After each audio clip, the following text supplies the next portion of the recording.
দেবকী নন্দন কৃষ্ণ গীতা পাঠেন তুষ্যতি যথা ন বেদৈদানেন যজ্ঞ তীর্থ ব্রতা দেবী। দেবকী নন্দন ভগবান কৃষ্ণ গীতা পাঠে অতীব সন্তুষ্ট হন। আজকে সপ্তচত্বারিংশতিতম শ্লোক 47। কর্মণ্যেবাধিকারস্তে মা ফলেষু কদাচন মা কর্মফল হেতুর্ভূ মা তে সঙ্গস্ত কর্মাণি। কর্মণে বাধিকারস্তে মা ফলেষু কদাচন মা কর্মফল হেতু ভূর্মা তে সঙ্গস্ত কর্মাণি।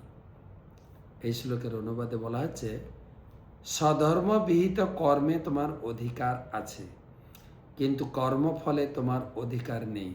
কখনো নিজেকে কর্মফলের হেতু বলে মনে করো না এবং কখনো স্বধর্ম আচরণ না করার প্রতিও আসক্ত হইও না। আমাদের আলোচনা চলছে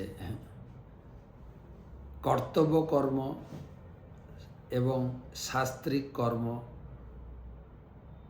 নৈষ্কর্ম। প্রভুপাদ কর্মটাকে 3টা ভাগে ভাগ করেছেন: কর্তব্য কর্ম, খেয়াল খুশি মতো কর্ম আর নৈষ্কর্ম।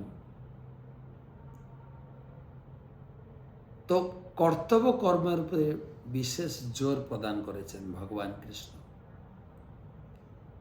স্বধর্ম বিহিত কর্ম, প্রত্যেকের কর্ম করার অধিকার আছে, রেজাল্ট কিন্তু ভগবানের হাতে।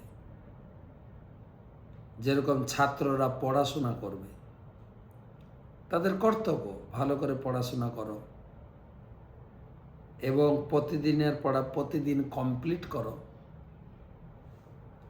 তারপরেও যদি রেজাল্ট ভালো না হয় তা নিয়ে দুঃখ হবে না, কারণ আমি আমার কর্তব্য করেছি।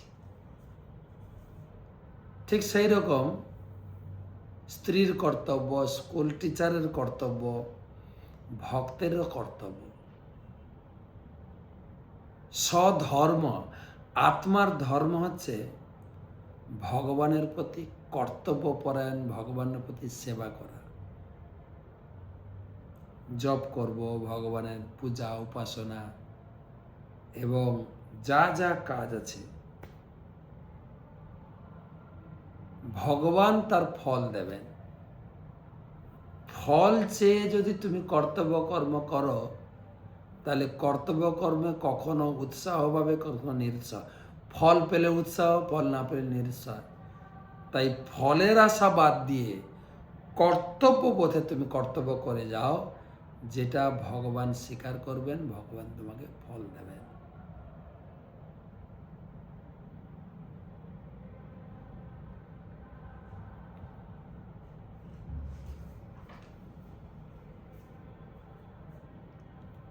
স্টপ।